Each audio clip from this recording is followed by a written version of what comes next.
Dr. Jake Sullivan wiped the sweat from his forehead as he stepped off the shuttle. The air on Kepler 442b felt thick and warm, nothing like the cool recycled air aboard the USS Horizon. Strange purple trees stretched toward twin suns in the alien sky, and the ground beneath his boots sparkled with tiny crystals. "Stay close to the group," Captain Rick Hayes called out to the research team. "We're guests here, and the Zephyrians take their sacred sites very seriously." Jake nodded and adjusted his pack. Inside were his tools, brushes, scanners, and sample containers. He had dreamed of this moment for years.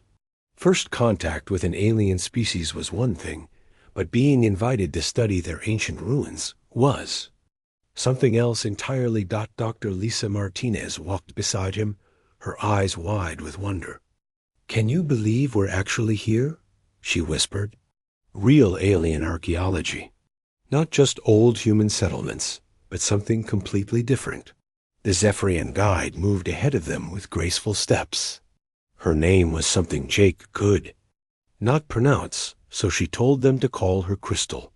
Her skin looked like living diamond, catching the light and throwing rainbows across the path. When she spoke, her voice sounded like wind chimes. "The Temple of Eternal Bonds is very old," Crystal explained as they walked. "It was built by our ancestors over 2,000 years ago. Many secrets lie within its walls." Ambassador Karen Blake walked near the front of the group, talking quietly with another Zephyrian. Jake knew she was nervous about this whole mission. One wrong move could ruin relations between humans and Zephyrians forever. The temple appeared through the trees like something from a dream.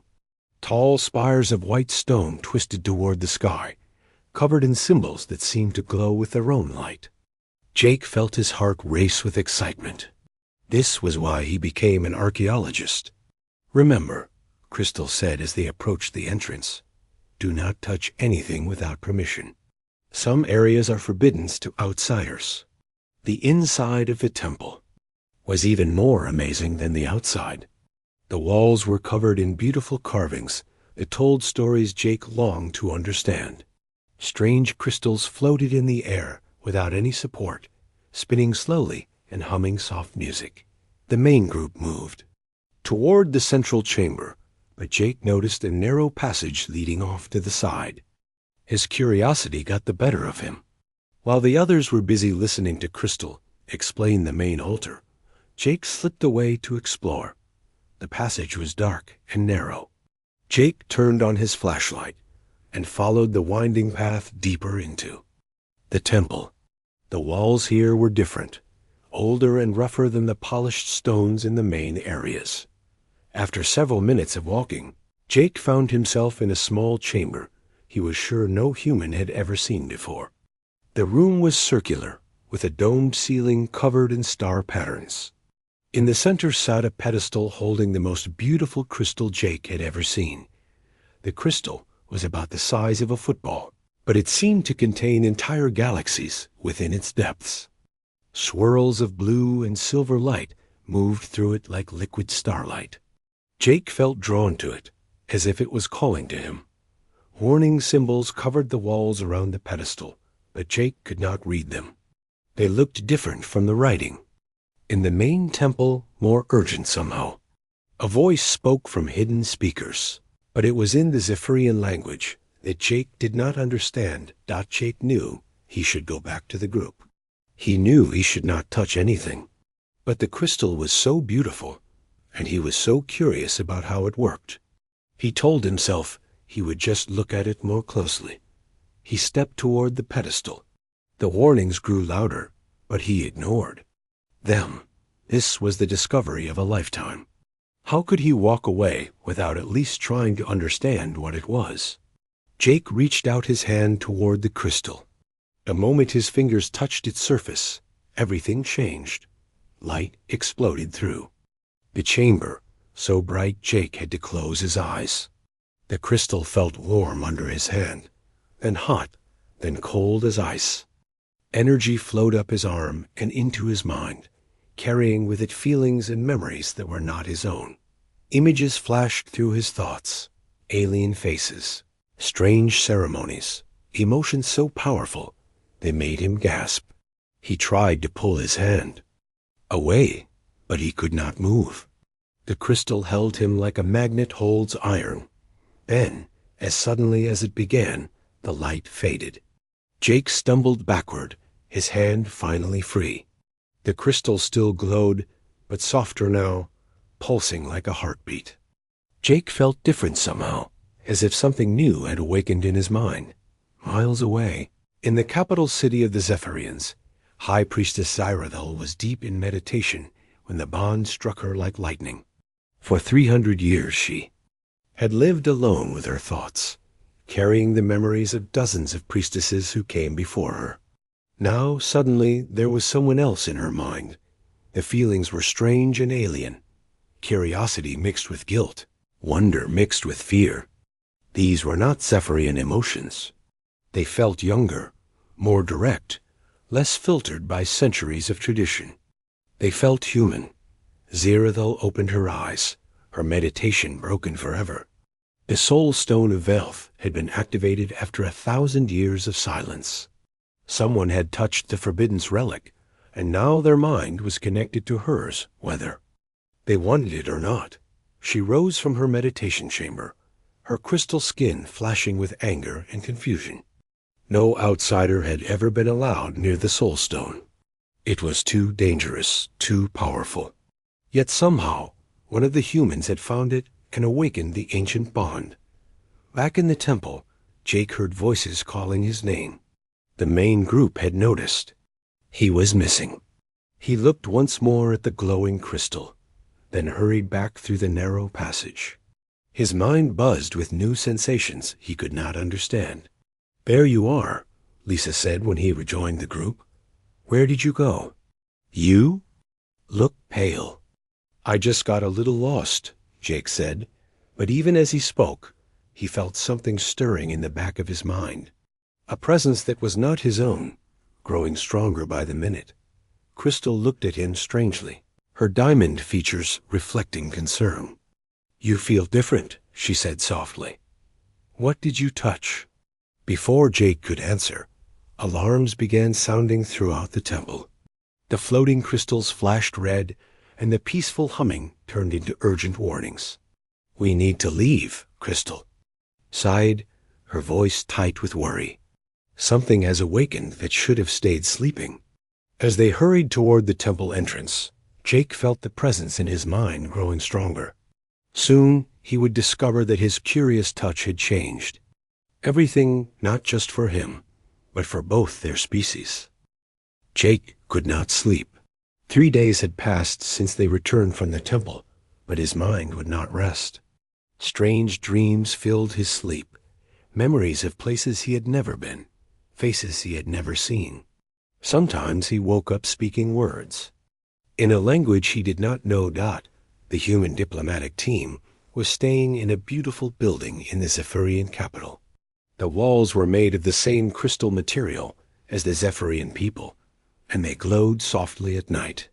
But Jake found no comfort in the beauty around him. "You need to see a doctor," Lisa said over breakfast. She had been watching him with growing concern. "You haven't been yourself since the temple." "I'm fine," Jake insisted, but even as he spoke, he felt something stirring in his mind. It was like having another person's thoughts mixed in with his own. Sometimes he knew things he should not know, felt emotions that were not his. Ambassador Blake looked tired. The past 3 days had been filled with meetings as she tried to smooth over the diplomatic problems caused by the temple incident. "The Zephyrians are asking a lot of questions," she said. "They want to know exactly what happened in that temple." Captain Hayes frowned as he read reports on his tablet. "Maybe we should cut this mission short. Something went wrong, and I don't like the way the locals are acting. They seem scared." Before anyone could answer, the building's entrance chimed. Through the crystal walls, Jake could see several Zephyrian figures approaching. One of them was much taller than the others, and her crystal skin sparkled with colors Jake had never seen before. High Priestess Zyrathel requests an audience, Crystal announced as she entered the room. Her usual calm voice sounded nervous. She insists on speaking with Dr. Sullivan immediately. Jake felt his heart start racing, though he was not sure. Why? The name Zyrathel seemed familiar, like something from a half-remembered dream. The presence in his mind stirred, suddenly much stronger. What does she want? Blake asked. She did not say. But High Priestess Zyrathel has not left her meditation chambers in over 50 years. For her to come here in person. Crystal's voice trailed off. The High Priestess entered the room like a force of nature. She was tall and graceful, her crystal skin shifting through shades of blue and silver. Her eyes were the color of deep ocean water, ancient and knowing. When she looked at Jake, he felt as if she could see directly into his soul. "You," she said, pointing directly at Jake. Her voice was beautiful, but cold as winter wind. "You are the one who dares disturb the ancient ways." Jake stood on shaking legs. The moment he looked into her eyes, the presence in his mind exploded into full awareness. He could feel her emotions, anger, confusion, and underneath it all, a loneliness so deep it made his chest ache. "I didn't mean to cause any trouble," Jake said. "I was just curious about the crystal." "Curious?" Zyrathel's skin flashed bright red. "You touched the soul stone of Velth. Do you have any idea what you have done?" Ambassador Blake stepped forward, trying to keep the peace. "High Priestess, Dr. Sullivan meant no disrespect. If there was some damage to your relic, I'm sure we can work out proper compensation." Zyrathel turned to look at Blake, and Jake felt a wave of impatience flow through the mental connection. "Compensation? You think this is about money or trade agreements?" She turned back to Jake, and suddenly he could feel everything she was feeling. 3 centuries of memories, the weight of responsibility for her entire people, and now something new and alien disrupting the careful balance of her mind. "The Soul Stone creates bonds that cannot be broken," Zyrathel said. "For 1,000 years, it has remained dormant, because no one was foolish enough to touch it. Now this human has awakened something that should have stayed sleeping." "What kind of bond?" Lisa asked, her scientific curiosity overcoming her fear. Jake already knew the answer. He could feel it in his mind, growing stronger every moment. "Our minds are connected," he said quietly. "I can feel what she feels, and she can feel what I feel." "This is impossible," Captain Hayes said. "Humans don't have telepathic abilities." "The bond does not require telepathy from both parties," Zyrathel explained. "The Soul Stone reaches into the deepest parts of the mind and creates connections that bypass normal limitations. What the human lacks in psychic ability, the stone compensates for." Ambassador Blake looked worried. "Can this bond be broken?" Zyrathel was quiet for a long moment. Through their connection, Jake felt her searching through ancient memories, looking for answers in the experiences of priestesses who came before her. "The old writings speak of ways to break the bond," she said finally. "But they require rituals that have been lost for centuries, and they are dangerous. The last time someone tried to break a soul bond by force, both parties died. There has to be something we can do," Blake insisted. "There is one immediate problem," Zyrathel said. "The bond grows stronger with proximity and weaker with distance. If we are separated by more than a few miles, both of us will experience great pain. If we are separated by continents or star systems—" She did not finish the sentence, but Jake felt her fear through their connection. Captain Hayes looked from Jake to the alien priestess. "Are you saying Dr. Sullivan can't leave this planet?" "I am saying that neither of us can leave the other," Zyrathel replied. "Where he goes, I must go. Where I go, he must follow. Until we find a way to break this bond, we are tied together." The room fell silent as everyone tried to understand what this meant. Jake felt overwhelmed by the implications. He had come here as a scientist, excited to study alien ruins. Now he was somehow connected to the most powerful psychic being on the planet. "This is unacceptable," Blake said.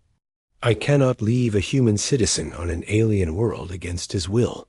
And I cannot abandon my duties to my people," Zaradil replied. "I am the keeper of our most sacred traditions.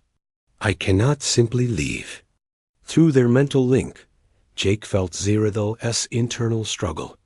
She was not just angry about the bond, she was terrified. For 300 years, she had lived with only the memories of dead priestesses for company. Now she had a living mind connected to hers, full of alien thoughts and emotions she did not understand. But Jake also felt something else from her, curiosity. Despite her anger and fear, part of her was fascinated by the connection. For the first time in centuries, she was not alone in her own mind. "Maybe," Jake said slowly, "we should try to understand this bond before we try to break it. If our minds are connected, maybe we can learn to work together instead of fighting it." Zaradil looked at him with surprise.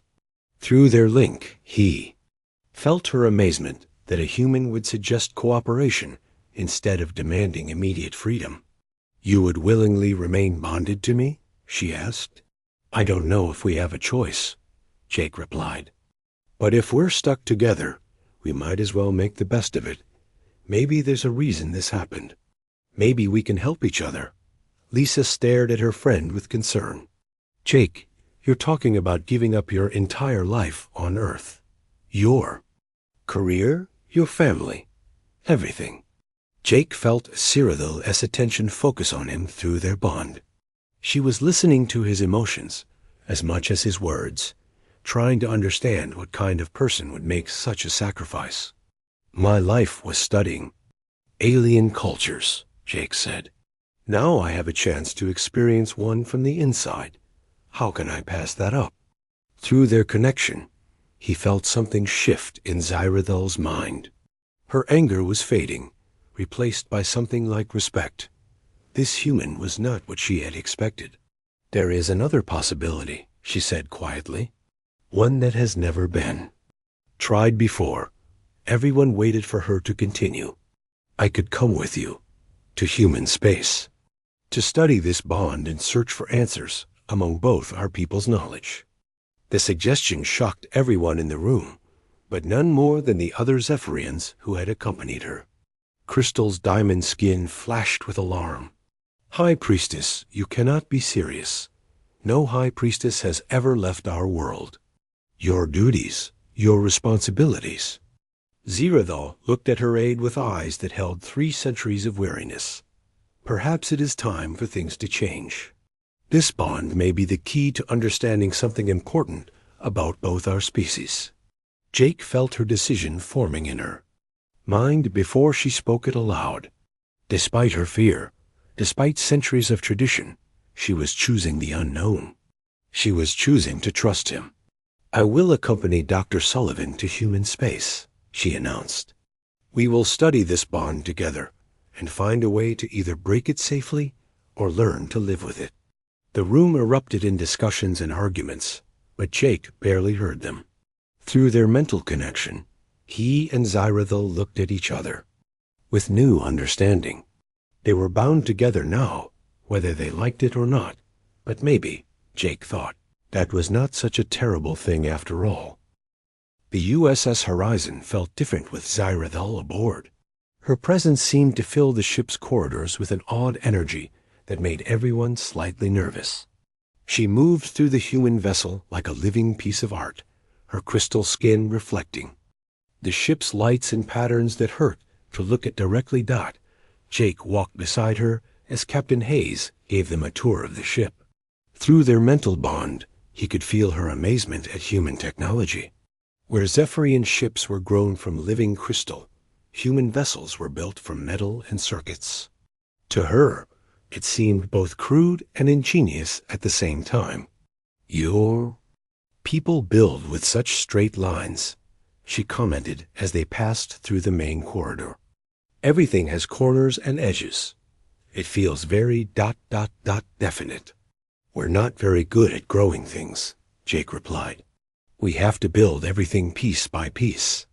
Through their connection, he felt her amusement at his response. It was strange. How he was getting used to feeling her emotions alongside his own.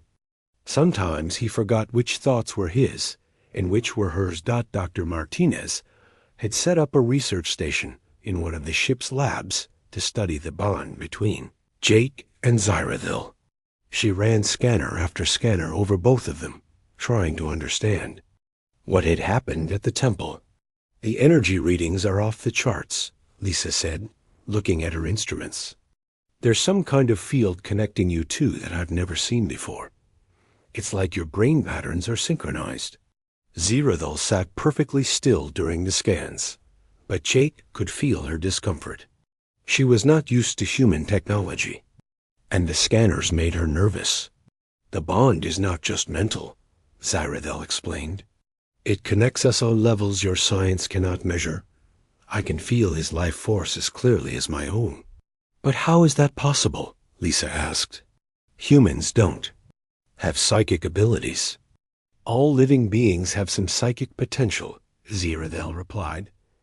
Most humans simply do not know how to access it. The Soul Stone awakened abilities in Jake that were always there, just sleeping. Jake was beginning to understand what she meant. Over the past week, he had started noticing things he never could before. He could sense the emotions of people around him, could sometimes guess what they were thinking before they spoke. It was subtle, but it was definitely there. The most dramatic change happened when they reached the human colony of New Austin. The colonists were terrified when they learned a powerful alien psychic was coming to their world. They had heard stories about mind-controlling aliens and were afraid Zyrathil would take over their thoughts. But Jake's presence seemed to calm their fears. Through their bond, Zyrathil could understand human emotions better, while Jake could explain her intentions in ways that made sense to other humans. She's not here to hurt anyone, Jake told the worried colonial governor. She's trying to understand what happened to us, just like we are. Through their mental link, Jake felt Zyrathil's surprise at how quickly humans could change from fear to acceptance. On her world, change happens slowly over centuries. Humans seemed to adapt to new situations in days or weeks. The real breakthrough came when a fight broke out in the colony's main square. Two groups of miners had been arguing over mining rights for months, and the tension finally exploded into violence. The colonial security force was outnumbered and could not stop the brawl. Zyrathil felt the wave of anger and fear from the fighting crowd before Jake even knew what was happening. There is violence nearby, she said, her crystal skin flashing. With alarm, they hurried to the square where the fight was getting worse. Jake could see that someone was going to get seriously hurt if the violence did not stop soon. Can you do something? He asked Zyrathil. I could force them to stop, she replied. But that would violate their free will. My people consider that a great sin. Through their bond, Jake felt her internal struggle. She had the power to end the fight instantly, but her moral code prevented her from using it. Then Jake had an idea. What if we work together? He suggested. You can sense what they're feeling, and I can talk to them in ways they'll understand. Zyrathil looked at him with surprise, then nodded. They moved into the crowd together, and Jake began talking to the angry miners while Zyrathil used her abilities to sense the real sources of their anger. You're not really mad about mining rights, Jake said to one of the group leaders. You're worried about your family's future. A man stopped swinging his fist and stared at Jake. How did you know that? Through Zyrathil's empathic senses, Jake could feel the deep fears and concerns driving the conflict. The miners were not fighting over territory. They were fighting because they were scared about providing for their families. One by one, Jake addressed the real concerns while Zyrathil helped him understand what each person was truly feeling. Within an hour, The angry mob had turned into a productive discussion about how to solve the colony's resource problems. "That was amazing," Governor Peterson said afterward. "I've been trying to solve this dispute for months." "How did you do it?" "In one afternoon?" Jake looked at Zeruthel, feeling her satisfaction through their bond. "We make a good team," he said. Over the following weeks, word spread about the human Zephyrian pair who could solve problems no one else could handle. They were invited to mediate disputes, help with negotiations, and even assist with scientific research. Dr. Martinez discovered that Jake's new abilities were strongest when he was working with Zeruthel. Separately, they were just a human archaeologist and an alien priestess. Together, they could understand and solve problems that neither could handle alone. "It's like you're two halves of a whole," Lisa observed during one of their research sessions. Jake provides the logical, analytical thinking, while Zeruthel provides intuition and emotional understanding. Through their mental connection, Jake felt Zeruthel-s agreement. She had spent 3 centuries carrying the memories and wisdom of her predecessors, but she had always felt disconnected from her own emotions. Jake's human perspective helped her understand feelings in ways she never could before. Meanwhile, Jake found that Zeruthel-s ancient wisdom and psychic abilities complemented his scientific training perfectly. She could sense patterns and connections that his logical mind might miss, while he could analyze and test her intuitive insights. Their reputation grew throughout human space. Other colonies requested their help with everything from labor disputes to first contact situations with new alien species. They became known as the team that could bridge any gap between different groups. But the most important discovery came during a quiet evening on New Austin. Jake and Zeruthel were sitting in the colony's observation deck, watching the stars and sharing their thoughts through their mental link.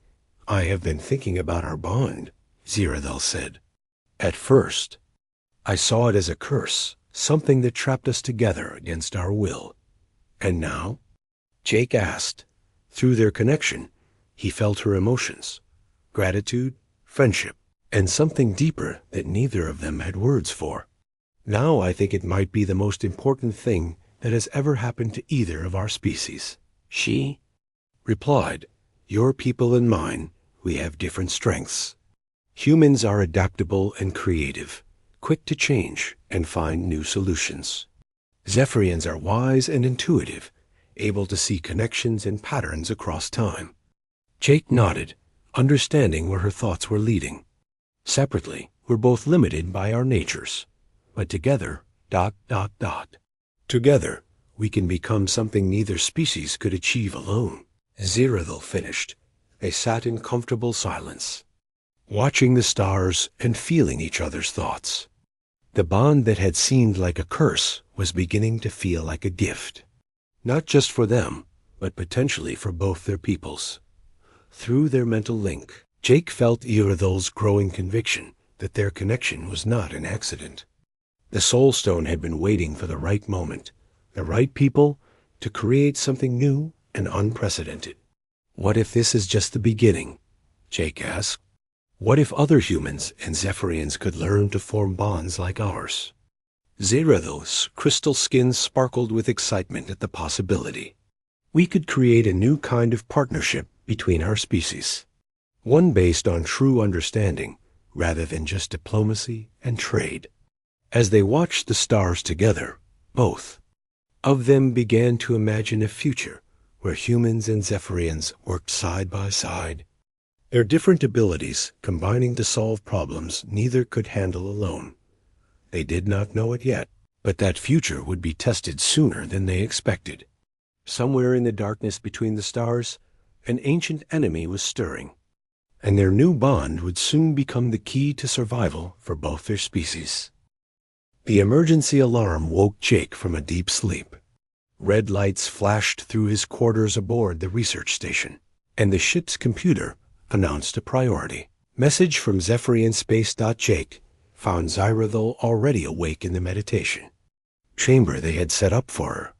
Through their mental bond, He could feel her distress even before he saw her face. "What's wrong?" he asked. "My people are in great danger," she replied, her crystal skin flashing with urgent colors.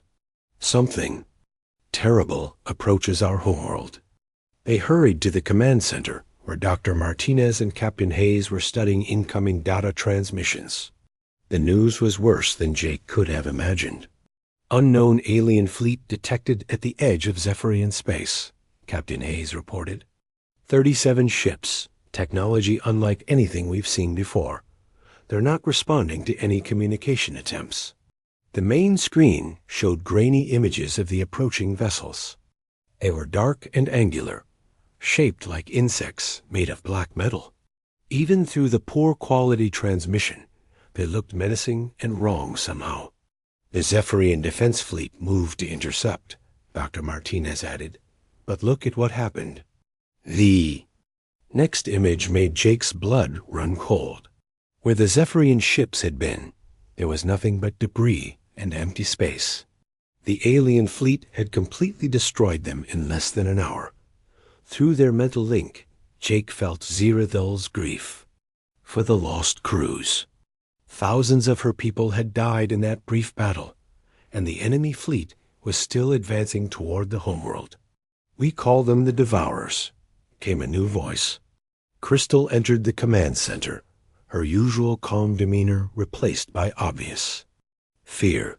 She had arrived on the last transport from Zephyrian space. They appeared without warning and began consuming everything in their path. "Consuming?" Captain Hayes asked. "They break down matter at the molecular level and use it to build more ships," Crystal explained. "Every planet they encounter becomes raw material for their fleet. They have already destroyed 3 star systems on their way to our homeworld." Jake felt sick.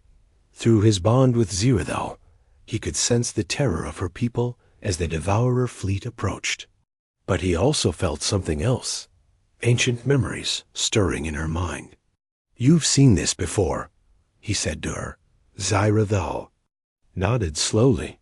"Not me personally, but the memories of my predecessors. This happened before, long ago. It was why the Soul Stone was created." Dr. Martinez looked up from her data screens. "What do you mean?" "The first Devourer invasion happened over 3,000 years ago," Zirathul explained. "My people's earliest. Records speak of a great darkness that consumed entire civilizations. The Zephyrians survived only by bonding with members of other species." Through their mental connection, Jake could see the ancient memories Zirathul was accessing. Desperate battles in space, worlds burning, and Zephyrian priests creating bonds with alien warriors to combine their different abilities. The Soul Stone was not created for religious ceremonies, Jake realized. It was a weapon, a way to create super soldiers by combining the best traits of different species. "Not soldiers," Zirathul corrected, "partners." The bonds made each pair stronger than either could be alone. Zephyrian wisdom and foresight combined with the unique abilities of other species. Captain Hayes studied the tactical displays showing the Devourer fleet's advance. "And you think that's what we need now? More of these bonds?" "The Devourers adapt quickly to any single species tactics," Crystal said. "But they cannot predict behavior that combines multiple species' ways of thinking. That is how they were defeated before." Jake felt excitement building through his connection with Zirathul. She was remembering more details from the ancient memories, and a plan was forming in her mind. "What if we could create more bonds like ours?" Jake asked. "Human military officers paired with Zephyrian navigators and tacticians?" "The process is dangerous," Zirathul warned. "Not everyone is compatible, and forcing a bond can kill both participants." "But some would work," Jake insisted. "And right now, your people don't have any other options." Through their mental link, he felt Zirathul's internal struggle. She was terrified of putting others through what they had experienced, but she was more terrified of watching her entire species get destroyed. "There is something else," she said quietly. "The ancient records speak of a final battle where all the bonded pairs linked their minds together temporarily. It created a group consciousness that could coordinate an entire fleet perfectly."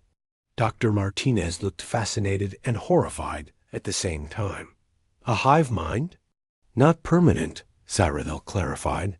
"Just long enough for one perfect tactical maneuver. But the strain of it killed most of the participants." The command center fell silent as everyone considered the implications.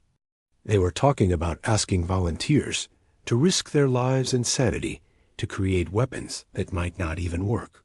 "How long do we have?" Captain Hayes asked. Crystal checked her datapad.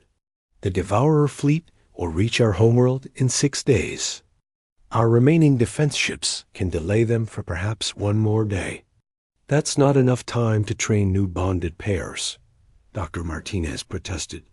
"It will have to be," Jake said firmly.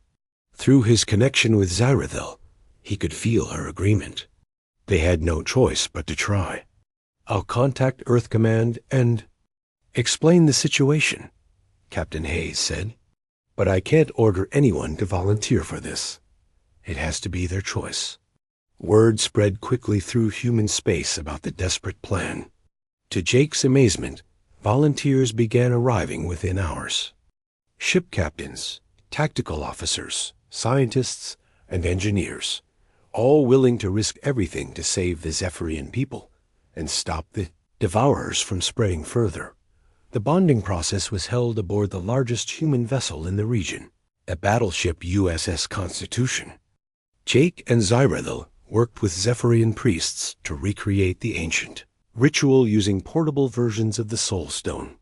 The first attempt was a disaster.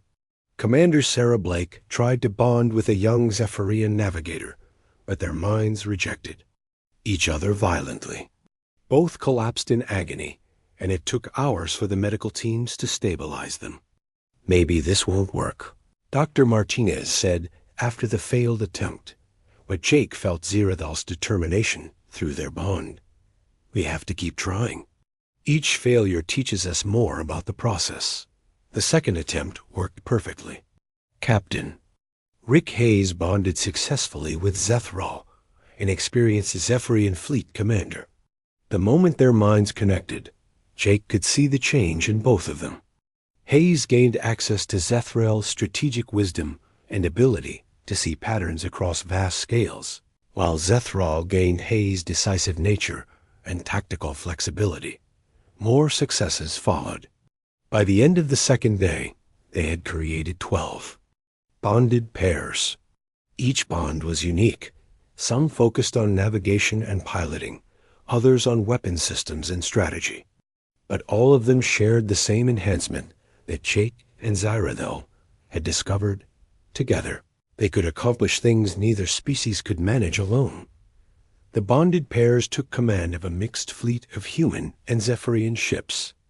Their mental connections, they could coordinate movements and tactics with perfect precision. Human adaptability, combined with Zephyrian foresight, created strategies that Devourers had never encountered before. But as reports came in from the front lines, it became clear that even their enhanced tactics might not be enough. The Devourer fleet was massive, and it was learning from each encounter. "We need to try the group link," Jake said during their final strategy meeting. "It's the only way to coordinate a maneuver complex enough to destroy their entire fleet at once." Through their mental bond, he felt Zirathel's fear. The ancient memories warned that the group consciousness was incredibly dangerous. Most of the bonded pairs who had attempted it 3,000 years ago had died from the mental strain. "Are you sure about this?" she asked him privately through their connection. Jake looked around at the other bonded pairs, brave humans and Zephyrians who had volunteered to risk everything to stop an ancient evil. They deserved a chance to succeed. "I'm sure," he replied. "We can do this together." As the combined fleet moved to intercept the Devourers, Jake felt a mixture of fear and hope flowing through all the mental bonds. They were about to attempt something that had not been tried for 3,000 years. The fate of both species, and possibly the entire galaxy, would depend on whether they could succeed where their ancient predecessors had barely survived. The combined human-Zephyrian fleet dropped out of faster-than-light travel at the edge of the Kepler system. Through the bridge windows of the USS Constitution, Jake could see the Devourer Armada spread across space like a dark infection. There were hundreds of them now. The black ships had grown larger by consuming debris from their previous victories. Some were the size of small moons, bristling with weapons that pulsed with malevolent energy. Fleet positions confirmed, Captain Hayes reported. His mental bond with Zethral allowed him to coordinate with Zephyrian ships as easily as human ones. All bonded pairs report ready. Jake stood beside Zirathel on the bridge, their hands clasped together. Through their mental connection, he could feel the other bonded pairs scattered throughout the fleet. 12 human Zephyrian partnerships, each one a perfect fusion of different abilities and perspectives. The Devourers are moving to surround us, Commander Blake reported. Her bond with Navigator Sithara gave her an almost supernatural ability to predict enemy movements. They're using the same tactics that destroyed the Zephyrian defense fleet. Then, we'll give them something they haven't seen before, Jake said. The first battle began conventionally enough. Human ships used hit-and-run tactics, while Zephyrian vessels provided long-range support with their crystal-based weapons. The bonded pairs coordinated their attacks with precision that amazed both fleets, but it was not enough. The Devourers adapted quickly, changing their formation to counter each new strategy. Worse, they began learning from the captured debris of destroyed ships, incorporating human and Zephyrian technology into their own vessels. We're losing ships faster than we're destroying them, Dr. Martinez reported from her position in the fleet's mobile command center. At this rate, we'll be overwhelmed in less than 2 hours. Through the mental network connecting all the bonded pairs, Jake felt their growing desperation. They had known this would be difficult, but seeing the reality of the Devourer swarm was terrifying. It's time, Cyrodiil said quietly. We must attempt the group consciousness. Jake nodded and activated the fleet-wide communication system. All bonded pairs prepare for mental linking. This is what we trained for. The process began slowly. Jake and Zirathel opened their mental bond wider, allowing the other pairs to connect through them. One by one, human and Zephyrian minds joined. The growing network. The sensation was incredible and overwhelming. Jake could suddenly see through dozens of eyes, think with dozens of minds, feel the emotions and memories of humans and Zephyrians throughout the fleet. The individual perspectives merged into something greater than the sum of its parts. Through Captain Hayes' tactical knowledge, Jake understood the Devourer fleet's weaknesses. Through Navigator Sithara's spatial awareness, he could see patterns in their movement that no single mind could grasp. Through Engineer Peterson's technical expertise, he knew exactly how to exploit the enemy's adaptive systems. But the group consciousness was more than just shared knowledge. It was a new way of thinking that combined human creativity with Zephyrian wisdom, human adaptability with Zephyrian patience, human courage with Zephyrian compassion. I can see it, Zirathel whispered, her voice echoing through all the connected minds. The perfect maneuver. But it will require every ship to act as one. The plan that formed in the group consciousness was beautiful and terrible. It would require split-second timing, perfect coordination, and a level of trust between species that had never existed before. The combined fleet began moving in a pattern that seemed random to outside observers. Human ships darted between Devourer formations, while Zephyrian vessels charged their weapons in specific sequences. Transport ships dropped what appeared to be cargo, containers at precise locations throughout space. The Devourers initially ignored the containers, focusing on the attacking warships. They had learned to prioritize immediate threats over mysterious objects. That mistake would cost them everything got through the group consciousness. Jake felt the moment of perfect alignment approach. Every ship was in position, every weapon charged, every mind focused on the same goal. Now, the group consciousness spoke with one voice. The cargo containers exploded simultaneously, but instead of producing damage, they released clouds of specially designed particles. The particles had been created by combining human nanotechnology with Zephyrian crystal resonance techniques, something neither species could have developed alone. The particle clouds interfered with the Devourer's adaptive systems, preventing them from learning from or countering the next phase of the attack. For the first time in the battle, they were truly vulnerable.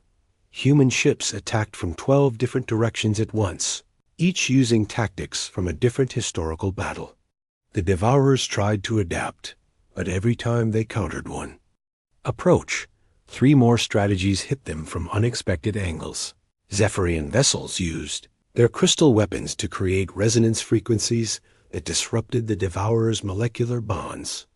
The alien ships began falling apart at the atomic level, unable to maintain their structure under the harmonic assault. The group consciousness guided every shot, every maneuver, every decision with perfect precision.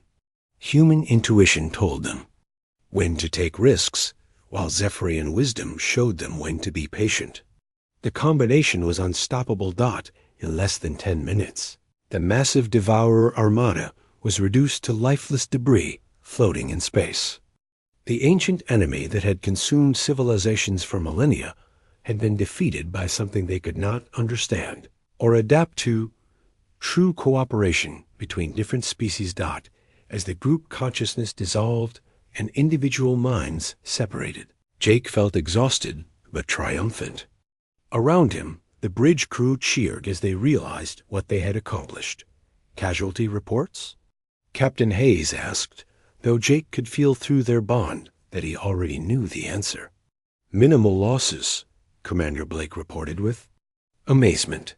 12 ships damaged, none destroyed. All bonded pairs survived the mental linking. Through his connection with Zerathil, Jake felt the joy and relief flowing through Zephyrian space. The homeworld was safe, the Devourer threat was ended, and something unprecedented had been born from the crisis. Word of the victory spread quickly throughout the galaxy. Other alien species, many of whom had been too afraid to fight the Devourers, alone began reaching out to both humans and Zephyrians. They wanted to learn about the bonding process, to understand how such perfect cooperation was possible. Within months, Jake and Zerathil found themselves at the center of a new galactic alliance. The Interspecies Bonding Institute was established. On a neutral world, where compatible beings from different species could learn to form the same kind of mental partnerships. Not every attempt was successful. The bonding process was still dangerous and unpredictable, but enough work to prove that the concept could revolutionize galactic civilization. "We've created something amazing," Jake said as he and Zerathil watched the first graduation ceremony for mixed species bonded pairs. Representatives from 17 different worlds had come to witness the event. Through their mental connection, he felt Zerathil's satisfaction and hope for the future. The ancient records speak of this as the Great Joining, she replied, a time when all species would learn to work together as one. The ceremony included humans bonded with crystalline Zephyrians, gas giant dwellers paired with silicon-based rock creatures, energy beings linked with organic life forms, and dozens of other unprecedented combinations. Each pair brought their species-unique strengths to create partnerships that were stronger than either could be alone. Ambassador Blake, now serving as the Institute's first director, addressed the assembled crowd.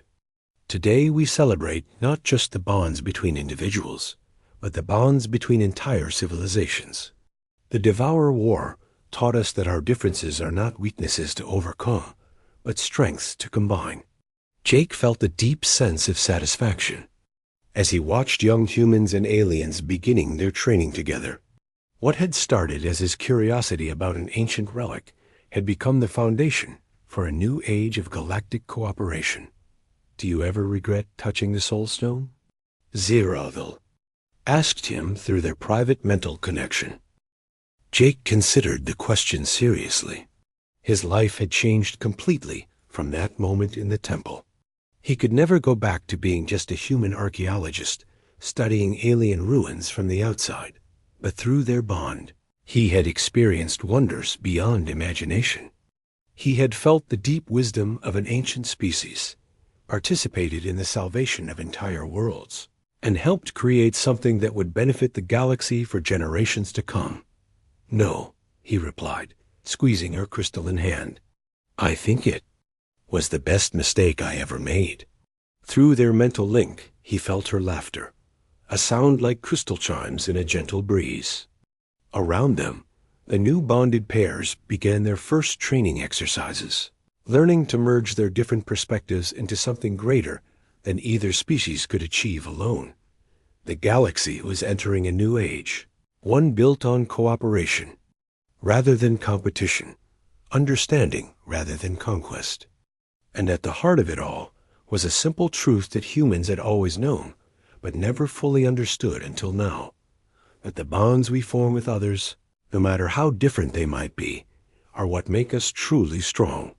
The Soul Stone of Velth still glowed in its temple on the Zephyrian homeworld, waiting for the next curious soul, brave enough to touch the forbiddens and discover what wonders lay beyond the boundaries of their own species.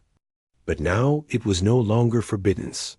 It was a bridge between worlds, a tool for creating the partnerships that would carry galactic civilization into a brighter future. Jake and Zerothil stood together, watching the sunset through the institutes. Crystal windows, their minds linked in perfect harmony. Two souls from different worlds who had found in each other exactly what the galaxy needed. Proof that any barrier could be crossed with enough curiosity, courage, and willingness to reach out to the unknown.